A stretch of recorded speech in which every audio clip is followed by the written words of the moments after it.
August 26th. It is 5:30 p.m. Ask the secretary to please call the roll. Dr. Alicia Johnson. Here. Dr. Nicole Perry. Catherine LaValle. Here. Nathan Graycheck. Here. Art McClinney. Here. Ellie Fulbright. Here. Patty Fulgray. Present. I will now read the message for the interpretation. As a reminder, tonight's meeting is being interpreted into Spanish thanks to our partners from Voices of Battle Creek.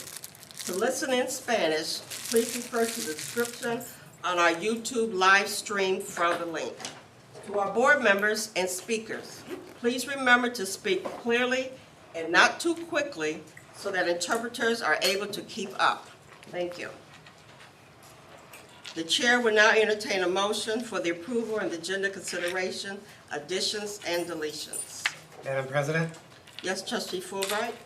I would like to add an agenda item under 5, discussion, A, administrative announcement, and then moving Black Boys Men's and Symposium to B, and 2024-2025 district priorities to C. Support.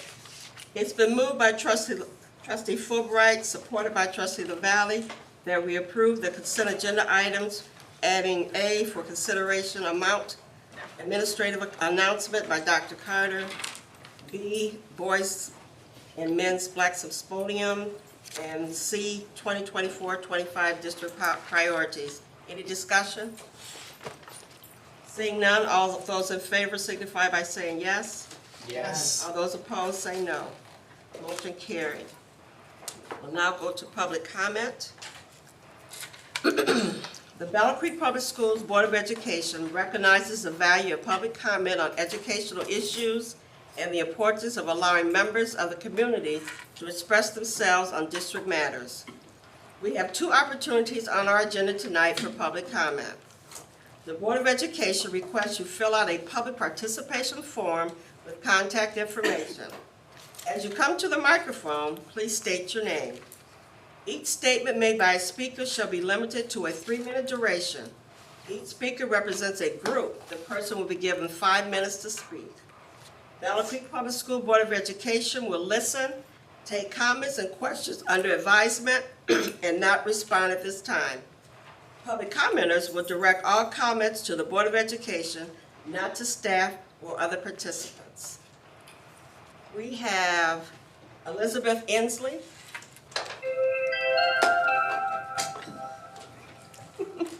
Are you ready? I have to be able to read. All right, go right ahead. Elizabeth Inslee. Let's see. Some of you know I've been advocating for suicide prevention for many years. The COVID-19 pandemic escalated the conversation and how to address it. Most of us know what calling 911 means. It's the emergency number. 211, a community referral. 811, Ms. Dig. Though not ending in 11, what is 988? Do you know? Good. It's a National Suicide and Mental Health Crisis number. It's existed since July of 2022. There's information online that schools and any organization can print up, as I did here. And I don't know, since I'm not in your buildings, whether you have anything located in your district. But there's this national conversation and a need for mental health. And so, as you know, Michigan, as well as other states, have a mental health crisis. Adults, as well as students, have anxiety, depression, and suicidal thoughts. Previous generations didn't have to really worry about it as much, but in the age of cell phones and social media, the additional effects of that have created more of a crisis. Even as young as elementary school, 10-year-olds, are not immune. Schools have become the go-to providers for mental health issues. Now schools will receive a significantly less funding for these services starting this school year. So what are the school districts to do? First of all, if you are not using the 988, I would encourage you to get it out there as a resource. I did not look at your website to find out whether it's in there, but quite frankly, I'm not sure someone would be looking at your website for it. But I'm sure there's ways of disseminating that information. I also am not sure what your student to counselor ratio is. According to the American School of Counselor Association nationally, Michigan is ranked 49th for the 2022-23 school year at a ratio of 598 to 1. The group recommends 250. The national average is 385.1. So what is the school's ratio for that? Because counselors in my... Thank you so much. Someone will get back with you. Thank you. Okay, the chair will now entertain a motion regarding the consideration and approval of the consent agenda items. President Poole-Gray, Yes, trustee LaValle. I'd like to make a motion to approve the following consent agenda items. A, trust fund. B, the minutes of the work session on July 15th, 2024. Special meeting, July 16th, 2024. And a regular meeting on July 29th, 2024. C, bills for the month of July. D, personnel changes and recognition of retirees. E, finance report. F, food services purchase. G, the e-scholarship software renewal. H, the staff student loan relief. And I, the National Equity Project contract. Support. It's been moved by trustee LaValle, supported by Dr. Johnson, that we approve the consideration for the approval of the consent agenda items. Any discussion? Seeing none, all those in favor signify by saying yes. Yes. All those opposed say no. Motion carried. We'll now move down to discussion. Administrative announcement, Dr. Carter. Yes, Battle Creek Public Schools is pleased to announce that Tamara Jamerson has accepted the position of STEM Education Director. We are so thrilled that she's accepted this role as a STEM Education Director at the Battle Creek Area Math and Science Center. She joins us from her most recent position as principal of the 5-6 Academy for Lakeview Middle School. With over 20 years of diverse educational experience, Ms. Jamerson has served as a teacher across various grade levels and as a principal in both elementary and middle school settings. Her connection to Battle Creek Public Schools, having been a student, a parent, a teacher, and an administrator within the district, drives her excitement to return and contribute to our vision and mission by spearheading high school STEM education. Ms. Jamerson has a proven track record of success, including leading the initiative to develop the STEM program at Dudley Elementary and restructuring the 5-6 Academy at Lakeview Middle School. Her efforts have also significantly advanced student achievement at Westlake and Woods Lake Elementary Schools. In addition to her administrative roles, she mentors aspiring school leaders and is trained in community coaching, equity, and restorative practices. Her strong connections with the local community organizations further enhance her ability to support our students. She earned a Bachelor of Arts degree in interdisciplinary studies from the University of Texas at San Antonio, a Master of Educational Leadership from Western Michigan University, and she also has received an Ed Specialist degree from Oakland University. There were 10 external applicants, 3 internal applicants, 2 external candidates were selected to be interviewed. After reviewing, screening, and interviewing candidates, they highly recommended Ms. Jamerson to be offered the position. Congratulations.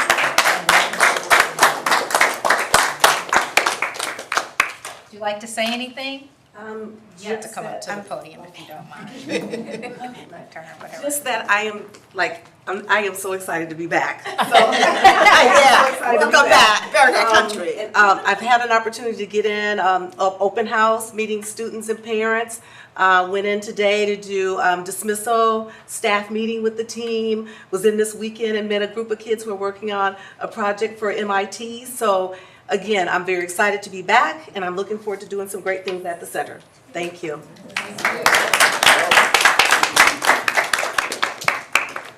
Okay, moving right on. Black Boys and Men's Symposium, Dr. Carter. Yeah, so we committed that whenever we take large groups of individuals to these conferences, that they would bring their knowledge back and share with the board the return on that investment. And so in June of 2024, from June 12th through the 14th, we had 92 staff members attend, most volunteering their time outside of contractual obligations. We had Bearcat coaches, behavior interventionists, communities and school coordinators, teachers, instructional coaches, principals, and district leaders attend. They had the ability to hear from several different keynote speakers and engage in over 30 sessions that were around the success of African American Black boys and men and ensuring that they move from planning to action.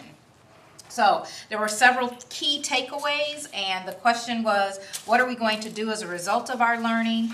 And so we have a couple principals who are amazing, who decided to step up and share voices from the field. So why don't we start with Ms. Shorter and Mr. Gillen, if you both want to approach and tell us about your experience and why you found, if you found it to be valuable. So I will share personal, and then I'll share what we're going to be doing.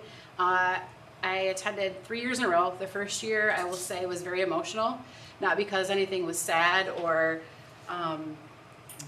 people made me cry. It was internal. I cried a lot because I thought that I was culturally responsive, and I realized I wasn't. And it made me further my journey with disrupting some inequities that are in our system. And I just want to say I'll continue to go and keep learning along the process. So we took away, we kind of collaborated with Springfield Middle School.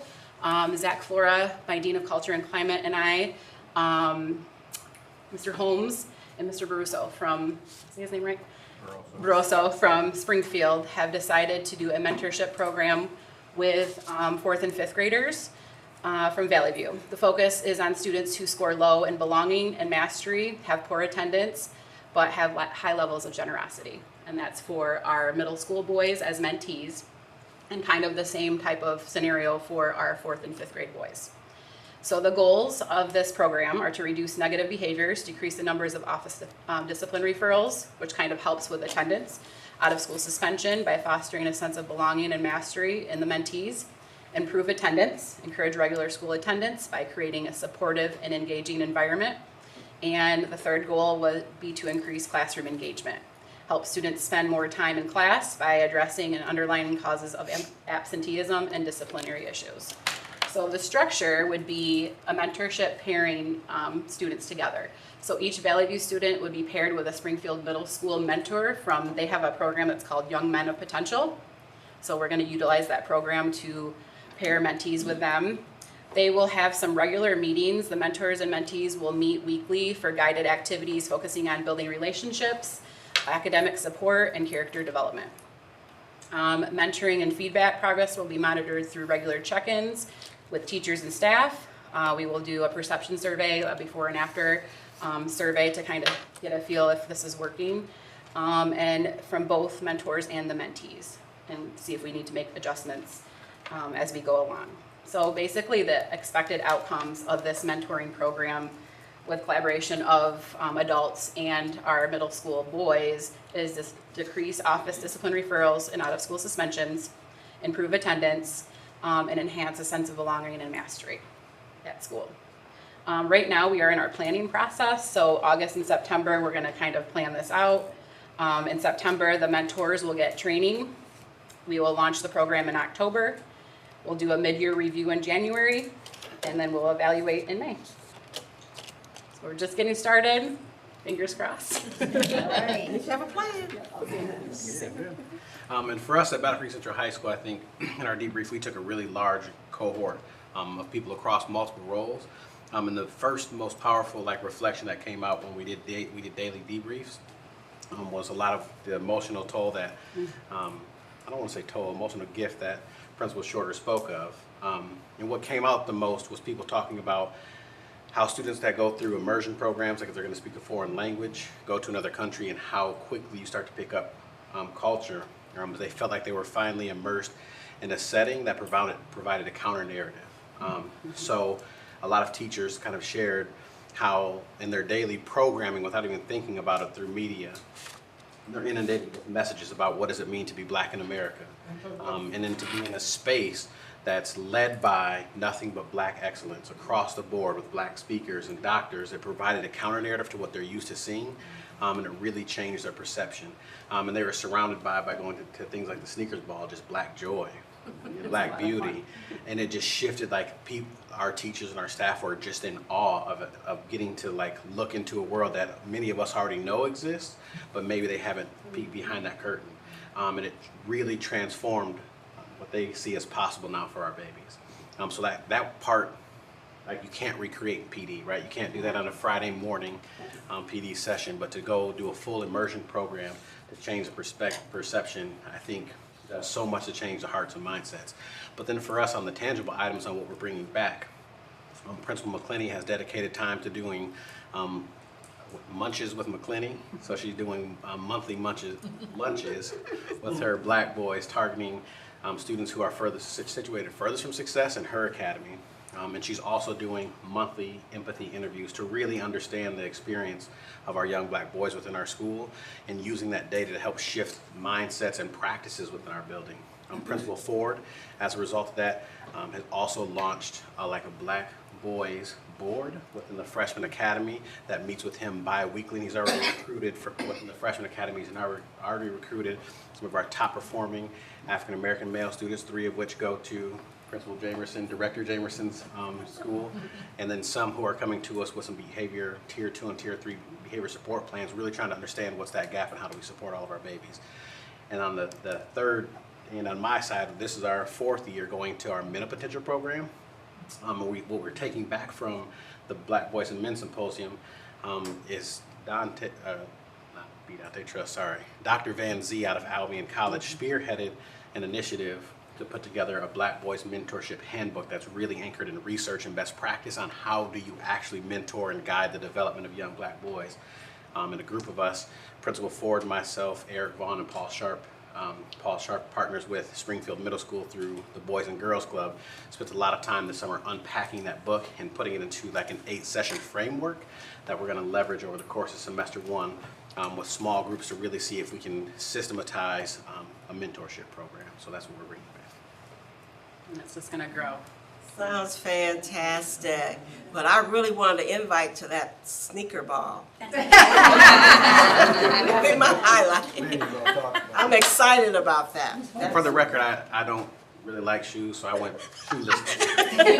That'll be about right for you. Are there any questions for our team members? Wonderful. Thank you so much for giving Yes. us a few moments of your time. Thank We you. appreciate Thank you. Good job. Okay, moving right on. 2024-2025 district priorities. Dr. Carter. Thank you. Fast. It's time for the presentation. You show it up there, it'll show it. It's supposed to. Moment.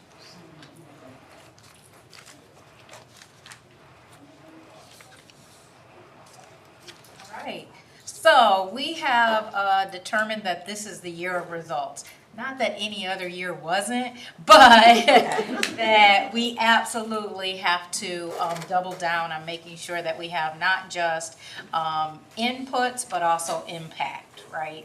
That's the key to success. So with that being said, the key priorities based on the feedback I received in the end of year evaluation for myself is to improve academic outcomes, decrease chronic absenteeism, and create safe and positive school cultures and climate. Those are the 3 key priorities. This evening, the department leaders are going to share how they are impacting and working to really service those goals. We are all in the boat, rowing in the same direction, all with the same outcome of improved academic achievement, decreases in chronic absenteeism, and creating safe and positive school cultures and climates. So I also thought this would be an opportunity to just make sure we're updated on who is the senior leadership team. And so the senior leadership team is responsible for the day-to-day management, supervision, and leadership of the district with a specific focus on planning and promoting the shared vision. It's led by me. But those team members that serve on the senior leadership team are Dr. Anita Harvey, Assistant Superintendent of Curriculum and Instruction. She will be discussing her department. Dr. Monique Cheeks, Director of Student Services and Pupil Accounting. She will discuss her department. Herb Hayden, Senior Executive Director of Business Operations. Dr. Michael Henry, who is our Senior Executive Director of Human Resources, Finance, and Labor Relations. We have an opening for our communications manager, but we have several applications and moving forward in that process. Mitch Fowler as our Director of Grants, Technology, Student Data, and Innovation. And the most important person on the senior leadership team is Colita Smith, Executive Assistant to the Willard St.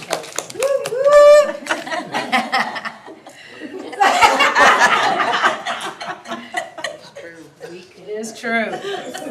So with that, we'd like to kind of talk about what we're hoping to accomplish this year. And to kick it off, I'm going to have Mr. Hayden. Well, good evening, everyone. It's good to see everyone.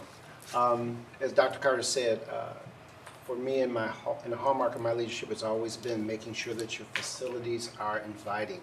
If you have quality product, appearance, and service, you will have the return customer, which is what we want to do here at Battle Creek Public School, is get that return customer. It was heartwarming to hear the new hire at Battle Creek Area Math and Science say that she started as a student and came all the way full circle, was here one time, left, but came back. Yes. So those are things that I'm starting to see that resonate here. So it's going to start with how our facilities and operations going. You can see my team up there.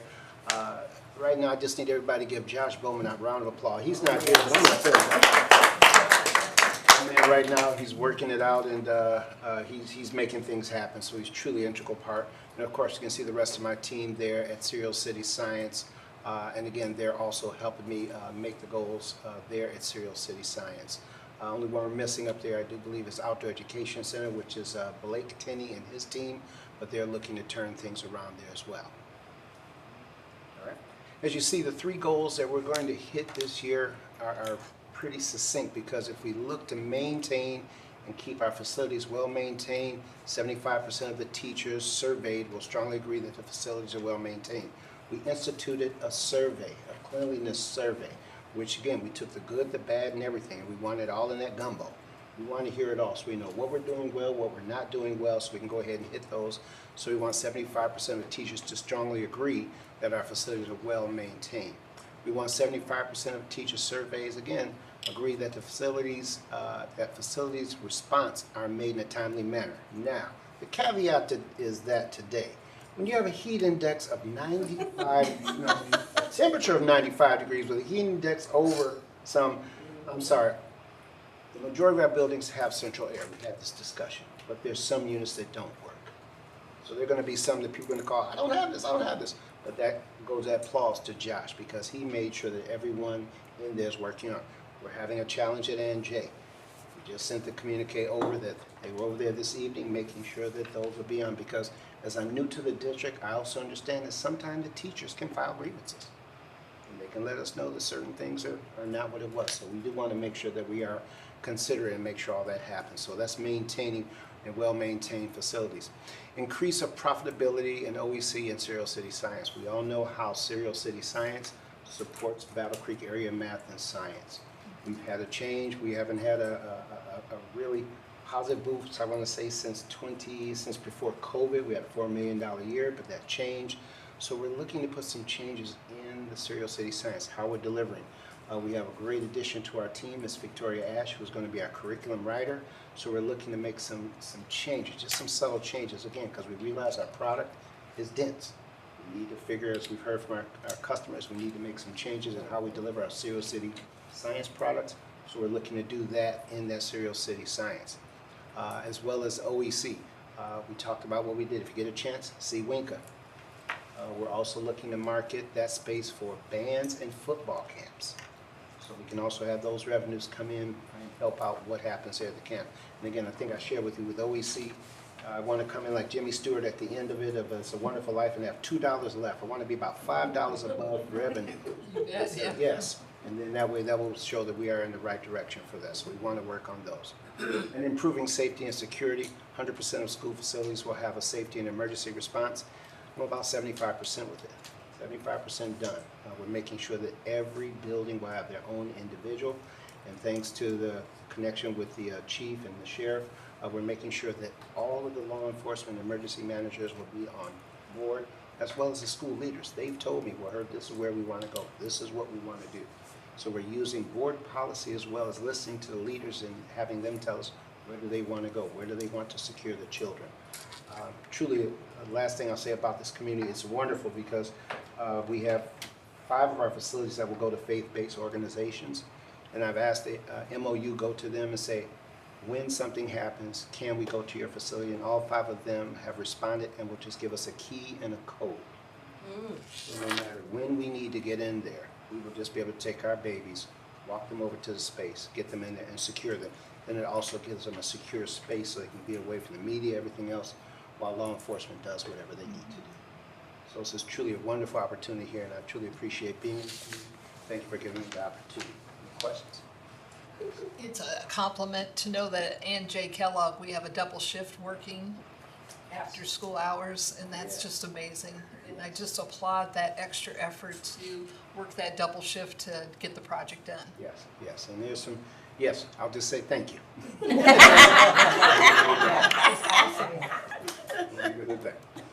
Anything else on business operations and facilities? Thank you, Mr. Hayden. Thank you. Next up, we have finance, human resources, and labor relations. Well,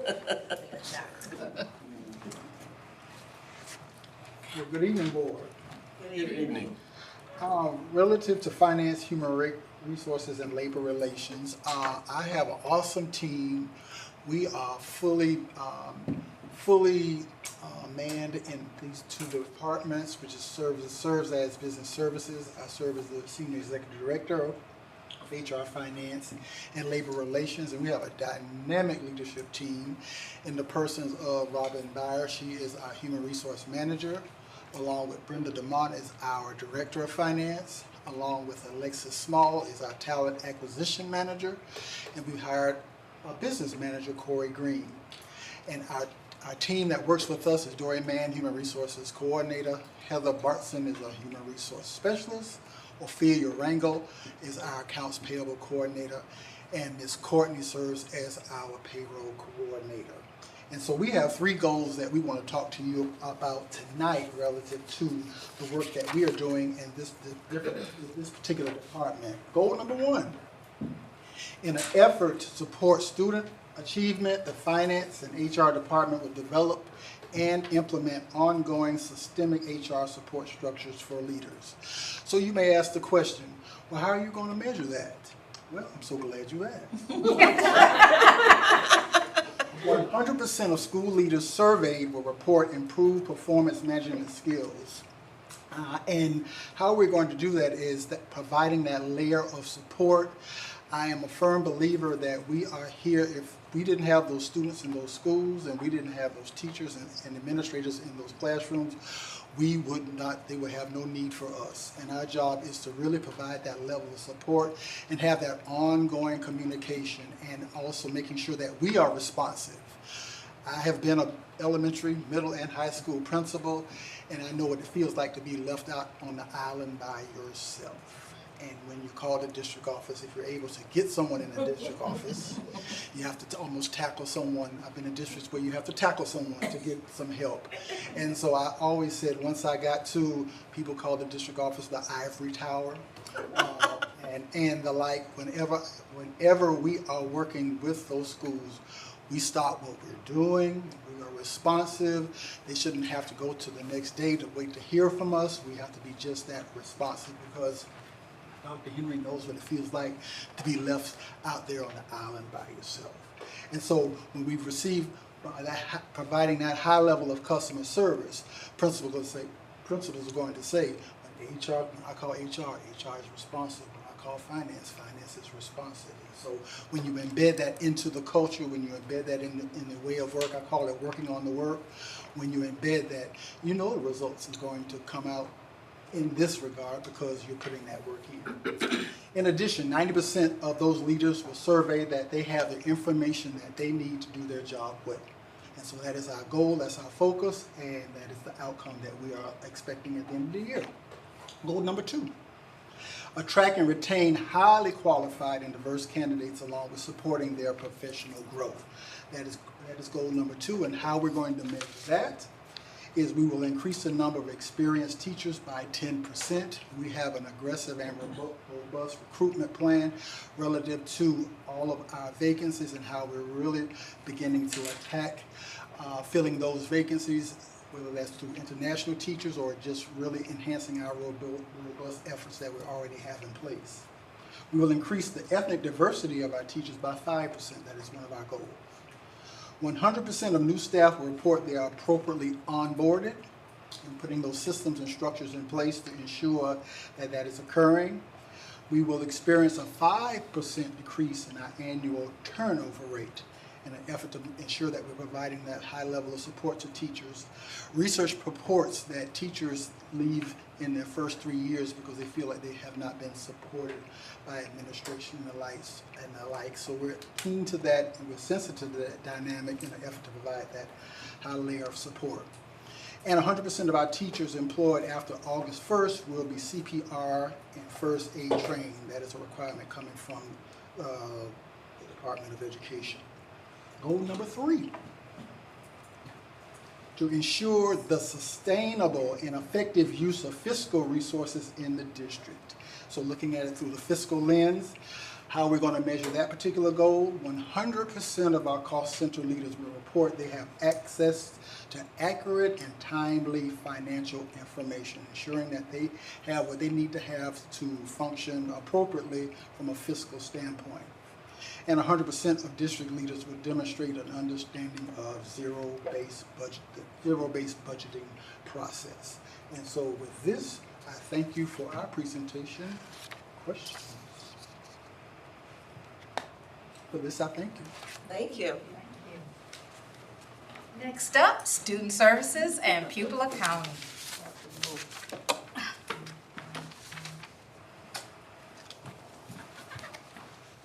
Good evening, board. Good evening. So I am going to talk about student services and pupil accounting, which I'm going to break down both sides of that department. So first we have student services, which is responsible for supporting the whole child and making sure that students have all the things that they need so that they can be successful in the classroom. And the other half of our department is pupil accounting, which is responsible for all of the enrollment, data collection, state level reporting that connects students to certified teachers, that connects student data to the state level. And the record keeping also comes out of the pupil accounting side of the department. And so within student services, we have the director of Dean Transportation, which is Ashley. I'm just going to say Kay because I always mess up her last name. And she runs the entirety of the operations portion of Dean Transportation. We have Sandra Bruner, who is our pupil accounting specialist. So she is the one who's going to coordinate all things pupil accounting, count, enrollment. Rebecca Bolden is our attendance and truancy interventionist, and she handles all things truancy intervention. So she's supporting interventions that get students into the seats. She also oversees all of the crisis teamwork within the district, and actually she coordinates with the outside districts as well. So when they need crisis response, they call her to coordinate between all districts. Then we have Miss Maria Worry, who is the coordinator of family and community engagement, and so she makes sure that there's a connection between parents, students, caregivers, and the school. Ashley Jones coordinates the student support services, so all supports that students are receiving internally and especially externally are coordinated through Ashley.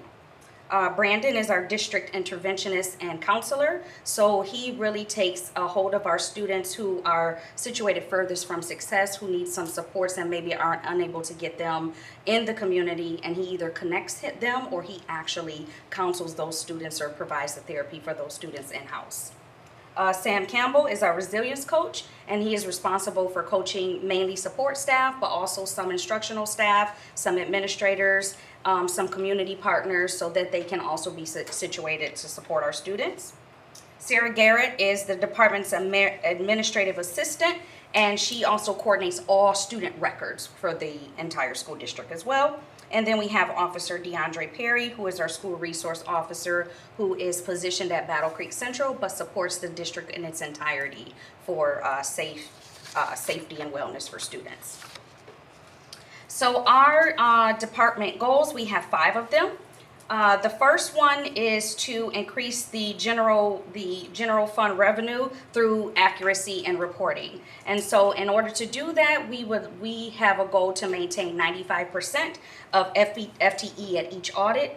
And FTE is the actual amount that we're able to claim at the state for students. So you will see a head count versus an FTE. So we may operate with 4,000 students, but sometimes the FTE is not exactly 4,000 students because there's some partial students, there's some students that we operate under some special circumstances, so we don't get full FTEs. So we want to maintain a 95% at minimum FTE when we go to audit. So that means whatever we report out in the beginning, we have an audit that checks and balances everything that we reported out. We've been very successful with maintaining 95 or more, and we'd like to maintain and keep that going. 95% of reporting will be completed on time for state reporting, and that's really important because we get nixed anytime that we report anything late, and that could be as low as a 5% reduction up to an entire classroom or an entire subject of students' FTE could be dismissed if we don't report on time. And again, within my decade of being here, we've not run into that. So we'd like to maintain that we maintain on time and accurate reporting. Goal number 2 is decrease chronic absenteeism. And so we want to look this year at maintaining the daily attendance rate. So chronic absenteeism, the daily attendance rate actually plays a part in chronic absenteeism. So it's the record keeping of how many kids are actually seated in their seats. And 75% is actually a low number under our standards, but to meet state guidelines, we need to maintain at least 75% to even count that day into our student record. If we don't meet 75%, we don't count the day, we don't receive funding. So that's why these two departments play so close, not two departments, but that's why these two pieces of the department play into one another. So do we have to wait till you're done? Yes. No. Okay. So 75%. So in a day, we need to make sure that 75% of the students who are enrolled are present every day. Present every single day. And the moment that they're not, then that day does not count or has to be forgiven. But there's only a few reasons that we're able to actually forgive a day. So it's very important that our students are sitting in their seat, 75% of them. And does it matter, like if they come late? Nope. Okay. As long as they're accounted for sitting in that seat, it's approximately a 50% threshold. So if you're here present for 50% of the period, the day, the half of the day, then you're accounted for that period, that term, or that day. So 50%. Goal number 3, did that answer your question, Dr. Yes, Johnson? that was Okay. perfect, thank you. Goal number 3, increase family and community engagement. 5% increase in participation in family events, so that's anything that is geared towards families. We'd like to increase the amount of people who actually attend that by 5%. We've also like to increase 5% of the participation in community engagement events. So those events that are situated in the community for the community, we'd like to increase that engagement. And 10% of active participants in Caregiver University. And Ms. Worry has renamed Parent University to Caregiver University because she understood that not all of the folks who are responsible for our children are their parents, that they have caregivers and people in their village that also would like to participate in the success of those students. Goal number 4 is increase student supports. At least 10. Now, I want to explain this one a little bit here because what we want to do is make sure that, in Dr. Carter's words, that the tide raises all boats. So we want to start to focus, laser-like focus on students situated furthest from success. So that's why you'll see numbers like Tier 3 students and 10% of them, because we want to make sure we get some intentional supports on these students so that we can start to support the masses by concentrating on those students who are right now furthest from success.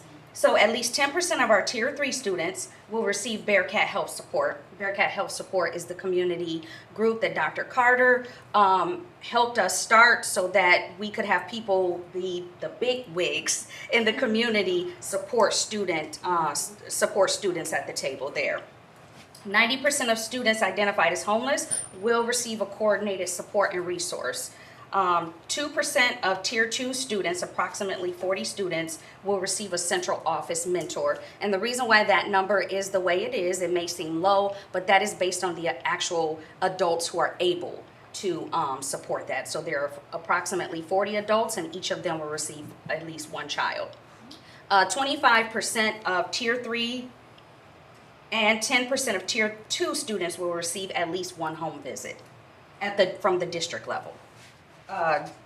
Goal number 5, increase knowledge, skill, and ability of staff to create positive school and peer experiences. So this is supporting and building capacity of staff. 100% of support staff will be trained in de-escalation. We have already met that goal for anybody hired before the first day of school.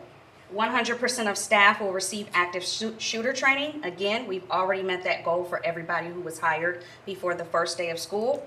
25% of staff will be trained in crisis prevention intervention. 100% of support staff will be trained in suicide prevention and intervention. We've also met that goal for everybody hired before the first day of school, and they all actually received certification at that training the week before school started. 90% of buildings will effectively implement trauma-informed practices.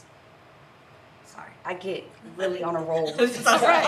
I apologize. Like your job. I love it. I love it. She's definitely passionate. And I appreciate the fact that you've zeroed in on that suicide prevention and intervention. That's awesome. Yes. Thank you. We've been working with Scott, so I have been making sure that district office folks have been going through those trainings, and we're all actually even going to be train the trainer. But we realized that those who are directly impacting students on a day-to-day basis needed to have what it looks like to respond to Is that QPR? Yes, yes, yep. And he came and trained all of our support staff the Thursday before we started school. Thank you. Other questions? How do we effectively implement trauma-informed practices? How do we know that? Because we use a trauma-informed walkthrough rubric, which we designed last year, and now we're hoping to push that out to more buildings. So last year we got through about 5 buildings who got a trauma-informed walkthrough. We also have partnered with Urban Connections Project, who will be supporting some of that at the middle school or secondary level too. So that's how we will know that we've met that goal. Good job. All right. Thank you. Any other questions, discussions? Dr. Carter, you and your team is on. Yeah. Department of Information, Innovation, and Technology. Clean shaven. All right, yeah. Oh, it looked like a Instant teenager. regret.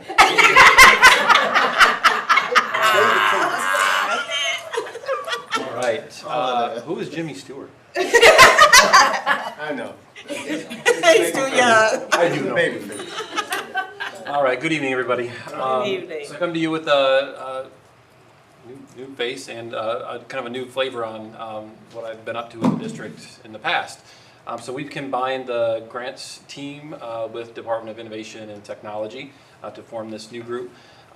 We are really focused on, as you can see here, how do we make sure that we have access to grant resources that are working in the ways that we need them to work, and using data to drive the decisions about what grants to go after. There's a connection here between resources, data, technology that the team has done a really good job coming together so far to create. We are in service of doing all of those things so that we can have 100% success for all Bearcats. So we definitely see how all those things are connected. As far as our team members go, so we have Kelly Tews, who is our coordinator of state and federal programs, comes to us with many years of experience in that work and has hit the ground running since July 8th was her first day. We have with us Heather Huska, who's our district data engineer and assessment coordinator, to make sure all the data is where it needs to be and that all of our students are testing when they need to and where they need to. We've got Jay Henry, who works as our ed tech coordinator. Jay was a classroom teacher for, goodness, I want to say 30 years from Coldwater. And so he brings a wealth of knowledge to us and some good teacher perspective. We have Spenia Chapman, who is our grant accounting specialist. She makes sure that we are hitting compliance deadlines, that we are spending funds, that our budgets are updated. And then over on the technology side, we've got Greg Besnaska, who is our technology coordinator, Ken Vickery, Corey Beck, and Josh Cook, who are our field technicians, and they have been getting their steps in the last few weeks. I promise you that. So in front of you, you'll see we've got 4 goals that we're working on. They do cover a lot of ground, but they are interconnected.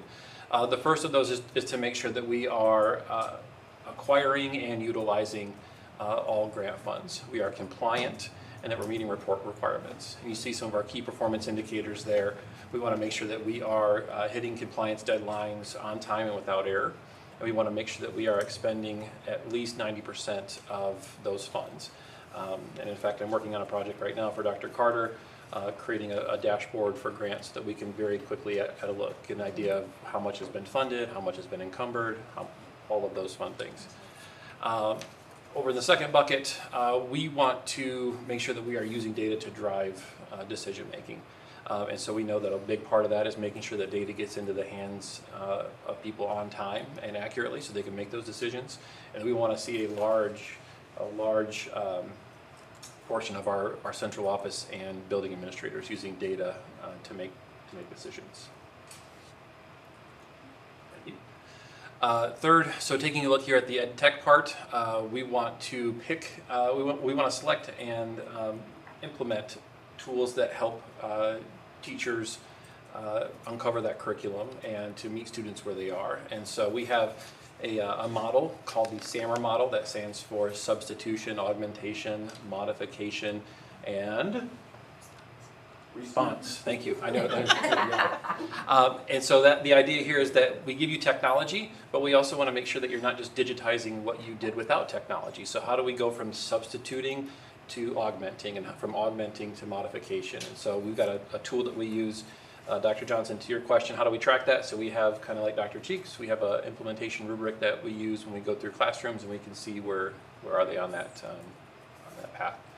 We also want to hear from teachers. We want them to give us feedback. We want to know that what the decisions that we're making based on data, based on grant resources, are the right decisions and they are impactful. So their voice is an important part of what we do. And then What's the S again and A? Substitution, augmentation. Thank you. You're welcome. And then finally, over on the technology operations side, we want to make sure that when people submit a help desk ticket that they are getting that handled in a timely manner. And we have service level agreements that identify what does timely mean. We want to really make sure that we are increasing our cybersecurity response. You know that the last thing we need is to have ransomware and to not have access to our databases, and so we want to make a push for increasing knowledge around just being cautious when you're looking at phishing scams for emails. And then we also want to make sure that the tech support, this is like when something's not working and somebody comes to show up and fix it, we want to make sure that those needs are being met as well. So, like I said, the department covers a lot of ground in grants, in data, ed tech, and technology, but I do believe there's been a lot of good collaboration coming together in the last 2 months since we've been together. Happy to take any questions that you have. Thank you so much. And Last but not not least, the Department of Curriculum, Instruction, and Assessment. I feel like we should have walk-up songs. Right. Do that right. I see baseball players do like the DNC. What's up? Next time. Well, good evening, and as always, great things are happening at Battle Creek Public School. And I have the pleasure of overseeing the Department of Curriculum, Instruction, and Assessment. And it is going to be a very large task for my department, but we are very confident that we can do this work. And so in my department, I have a superstar team of individuals who understand the current practice, who know research, and who also understands the implementation of science to change things as a current reality to what we want it to be in our vision of success. And so in our Director of Elementary position, I have Mr. Greg Bish, who also not only oversees the elementary buildings, but also GSRP. I have Mr. Luke Perry as Director of Secondary Education, who is responsible for cultivating the secondary experience for students and principals, as well as overseeing the adult education program. I have Mariah Bell as the Director of Extended Learning Programs. Mariah was once a site coordinator. Well, she's a Bearcat, former student, site coordinator, and now leading that department for Beyond the Bell. And those are programs that happen after school. And assisting her is Tiara Stevens, who is the Assistant Director of Extending Learning Programs. Carrie Briggs as the Bearcat Advantage Program Coordinator. Carrie has a responsibility of not only helping to facilitate the program, but also keep in contact with our students, who we now have 2 cohorts in post-secondary education. June Parker is our Special Programming and Literacy Services. June is responsible with the task of improving literacy K-12. And so what does that look like? What are those strategic focus goals to ensure that our students are not only reading at grade level, but exceeding that grade level? Teresa Yeck is our Curriculum Instruction Coordinator, who has hit the ground running with a large task of making sure that our students have a guaranteed viable curriculum, which means they are receiving instruction at grade level and performing at grade level. And then Matt Strock is our District Transformation Program Specialist. Matt has the distinct pleasure of making sure our innovation programming is moving according to pace and speed, and also yielding the results that we've designed for. And the innovation programming would include Battle Creek Career Academies, Fremont International Academy, BC STEM Innovation Center, as well as the K-8 Visual Performing Arts Academy, and also Springfield Middle School as they transition to IB.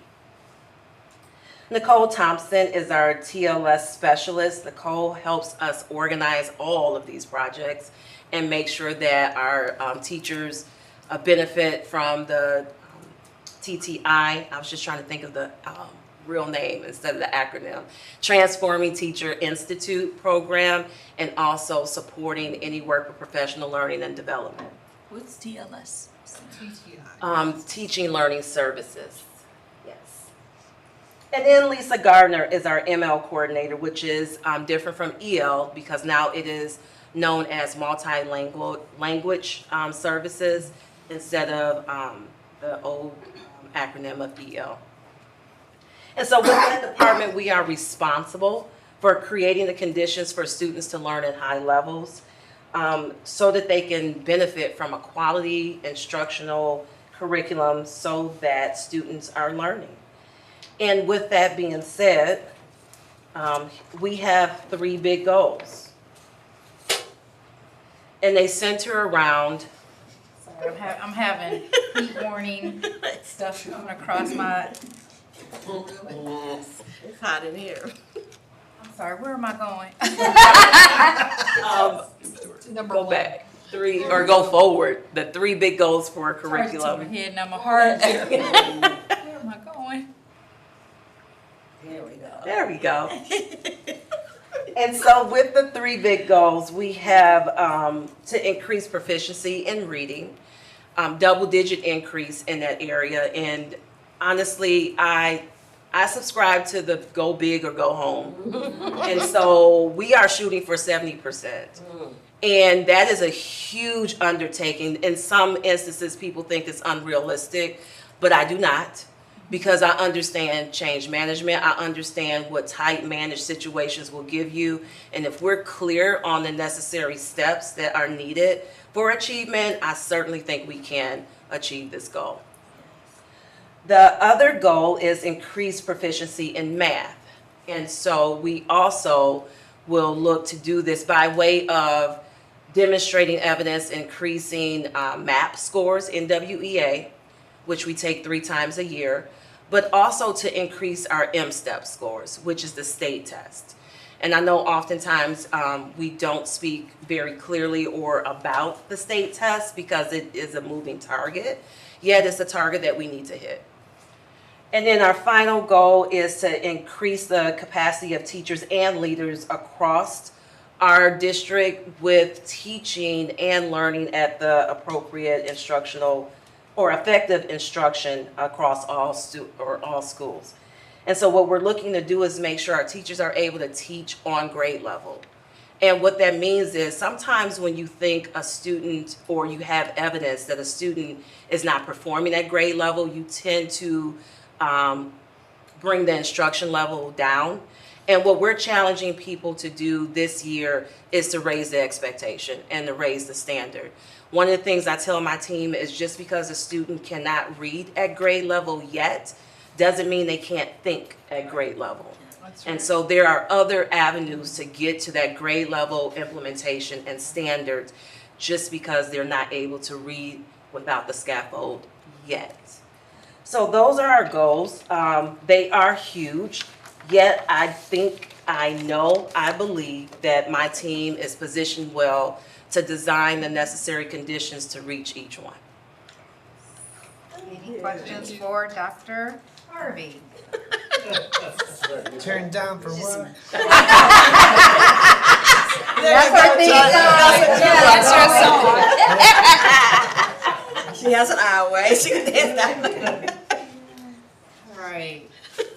And with that, amazing things are happening here in Battle Creek Public Schools. I'm going to offer it up to any questions, suggestions, comments. I'm going to go back to the priorities and just open it up for discussion.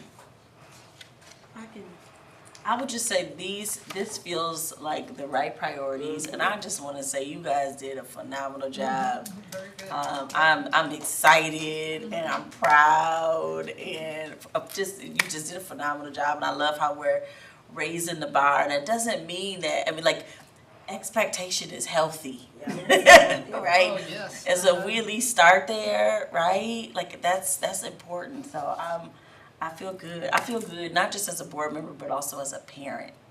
So thank you. Any other comments?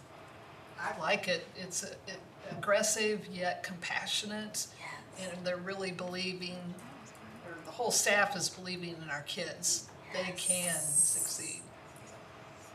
I like the fact that Dr. Carter has allowed her team to get up and speak for her and the district. I really like that, because now we know what everybody's doing. I like that.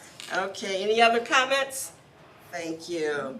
We'll move down to reports and recommendations. Dean Transportation Contract, Dr. Monique Cheek. Too wrapped up in comments.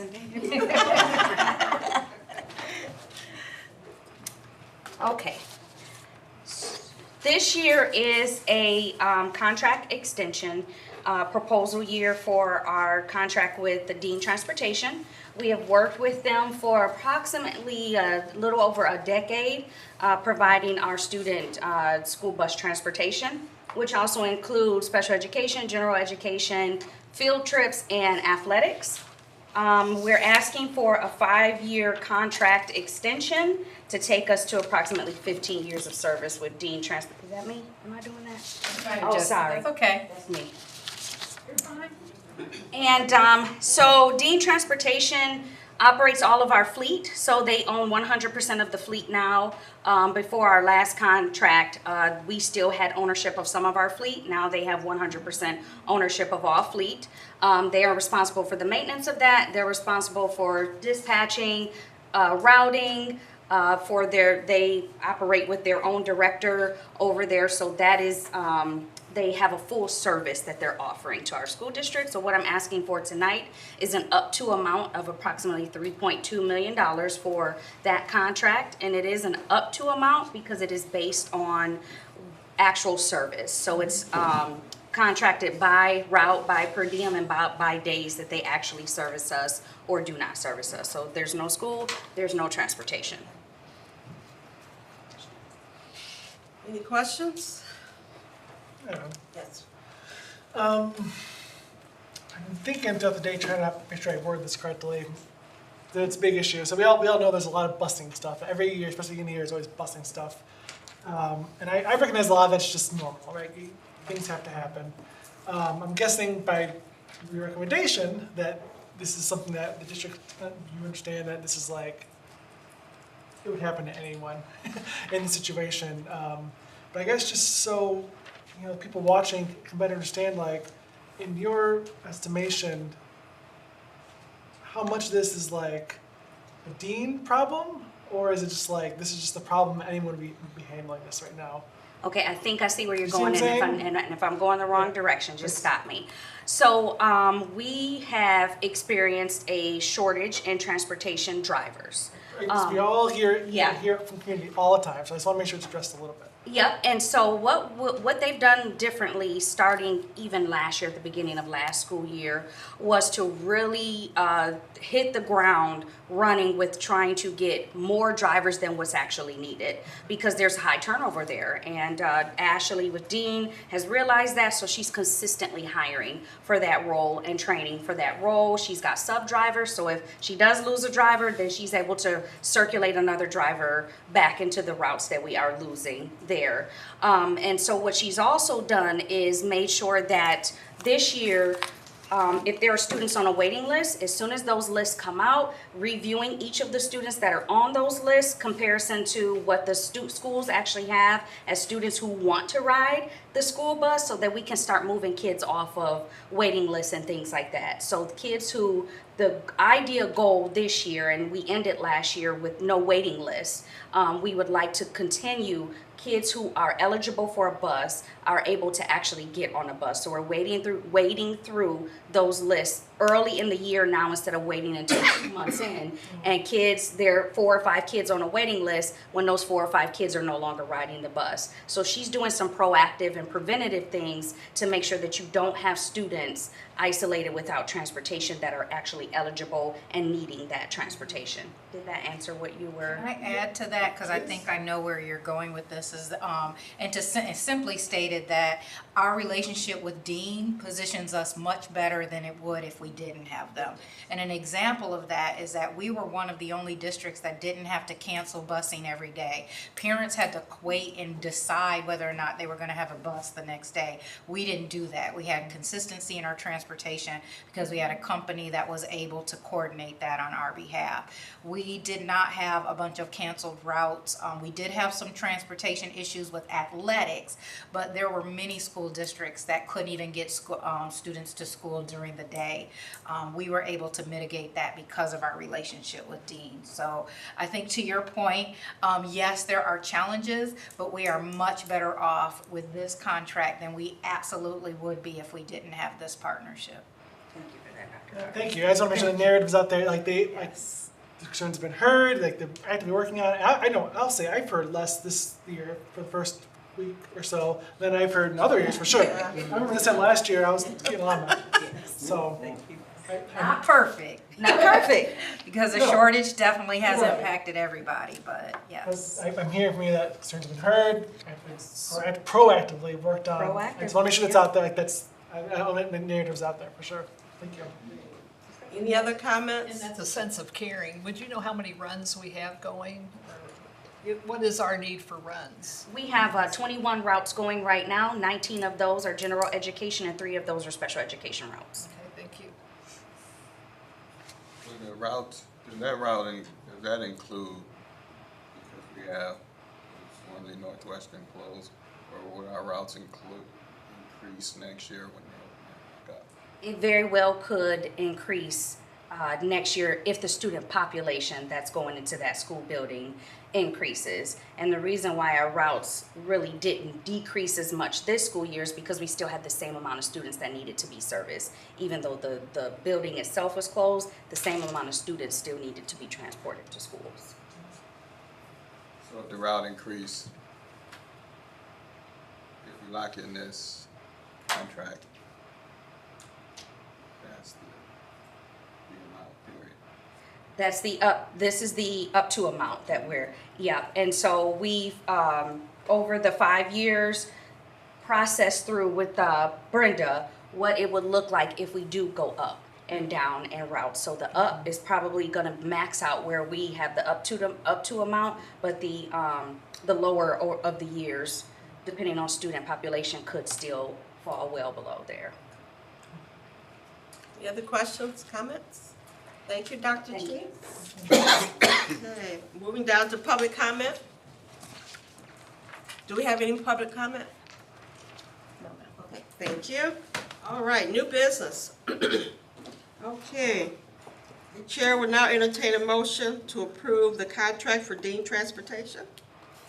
President Poole-Gray, Yes, Trustee LaValle? I'd like to make a motion that we approve the Dean Transportation contract with a 5-year extension into the amount up to $3,200,000 with a funding source of general funds. Support. It's been moved by Trustee LaValle, supported by Trustee Fulbright, that we approve the contract for Dean Transportation. Any discussion? Seeing none, all those in favor signify by saying yes. Yes. All those opposed say no. Motion carried. The chair will now entertain a motion for the consideration to approve the Battle Creek Public Schools Board of Education governance guidelines and practices. President Poole-Gray, Yes, Dr. Johnson? I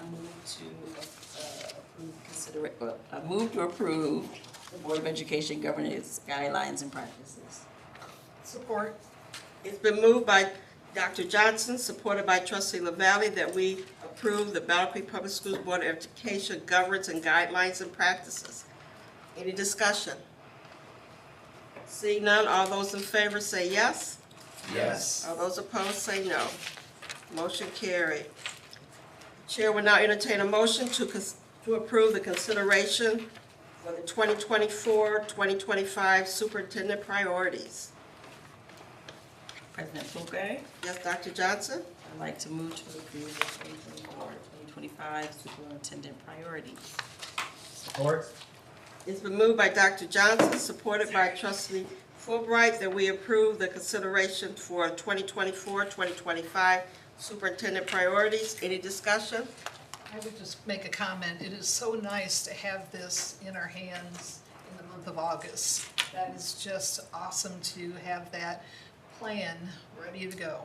And so very grateful for it. Absolutely. All those in favor signify by saying yes. Yes. All those opposed say no. Motion carried. Moving right down to superintendent comments. Yeah, I just want to say thank you to all of our staff members and the community members that showed up to greet our students on the first day of school. We are well into the second week already and just excited about the upcoming school year. I want to remind our families that Wednesday is our early release, and it is very helpful that our staff have use of that time. So please be on time if you are picking up your student and help us mitigate those students who are left behind sometimes with the office having to tap in. Also, I hope that everybody has given to the school their updated contact information. It is very, very important that if you had any changes of phone numbers and you want to receive notifications from the school, that you have submitted those changes so that we can make sure you're getting the information you need. It is an amazing start to the year. I'm so appreciative of this team and all of the teachers in the school buildings that are making a difference for our kids. Thank you. Thank you, Dr. Carter. Any board member comments? Yes, Trustee LaValle? Thank you, President Poolgrave. I just wanted to mention that I was able to attend the celebration of life for Roberta Cribbs this past Wednesday. What an outstanding citizen for the Battle Creek community. I learned that she was the first black female on the Battle Creek Public School Board of Education, which I did not know of at all, and certainly was impressed that she started the Heritage Quiz Bowl that is still being offered once a year for our students and surrounding schools. So as her favorite line of saying was taking care of business. And I so appreciate her efforts for our community as well as her dedication to our district for the number of years that she served on the Board of Education. Any other board member comments? Yes, Trustee Fulbright.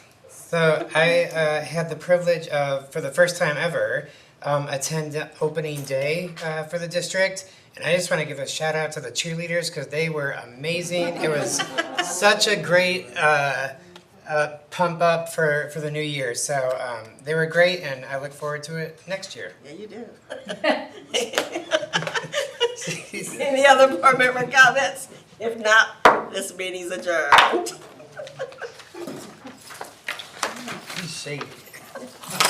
Oh, no, didn't